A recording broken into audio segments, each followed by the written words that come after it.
আমি দুর্বল মুখ্যমন্ত্রী নই, আমি মমতা ব্যানার্জির মতো কাপুরুষ নই। আপনি যা খুশি বলবেন আর আমি শুনে যাব, এটা আমার আমলে হবে না।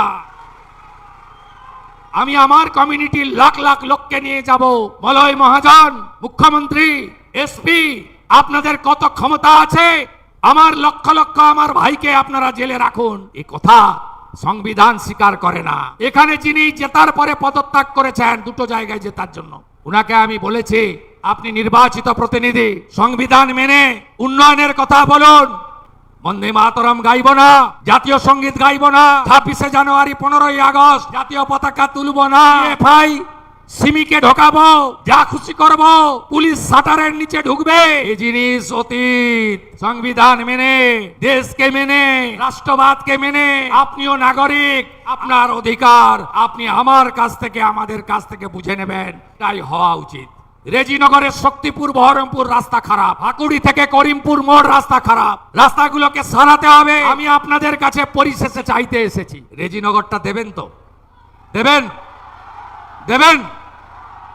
একটা নয়, দুটো ব্রিজ দেব, পরিযায়ী শ্রমিকদের বাড়ি ফেরাবো, যত আবাস লাগে দেব, যা চাইবেন দেব, দুহাত ভরে দেব। সরকার বিজেপি থাকবে। 207 এমএলএ, 8 করবেন, নন্দীগ্রাম জিতে 8 হবে, 9 করবেন, 8-এ রাখবেন, রেজিনগরের উপর নির্ভর করবে।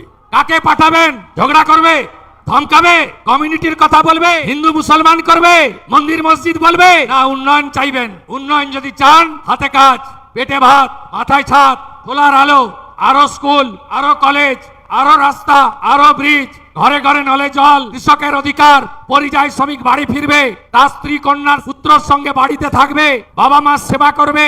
যদি চান, পদ্ম ফোটাতে হবে। দেবেন তো? দেবেন? দেবেন? কথা দিচ্ছেন? রেজিনগরটা চাই। 8 এমএলএ দিয়েছেন, 9 জন চাই, যা চাইবেন পাবেন মুখ্যমন্ত্রীর কাছ থেকে। কথা দিচ্ছেন তো? দম্ভটা ভাঙতে হবে, অহংকারটা ভাঙতে হবে। কার অহংকার আর দম্ভ আমি আর বললাম না, সমাজদার কা ইশারাই কাফি। অনেক সময় নাম বললে অনেকে হিরো হয়, নাম বলার দরকার নেই। পদ্ম ফুটবে, পদ্ম ফুটবে। শান্তি, উন্নয়ন, প্রগতি, 3টে ইস্যুতে ভোট করুন। 2 মাসের সরকারে কি হিন্দু কি মুসলমান সবাই ভালো আছেন তো? আরো ভালো থাকবেন। 6-8 মাস আরো দিন একটু টাইম লাগবে। আর নারী শিশু কন্যাদের উপর অত্যাচার এ ব্যাধিতে পরিণত হয়েছে। এই ব্যাধিকে কি করে মুক্ত করতে হয় আপনাদের বন্ধু শুভেন্দু জানে। নতুন ভিডিও দেখতে আমতা টিভি ফলো করে রাখুন। ধন্যবাদ আমাদের সঙ্গে জুড়ে থাকার জন্য।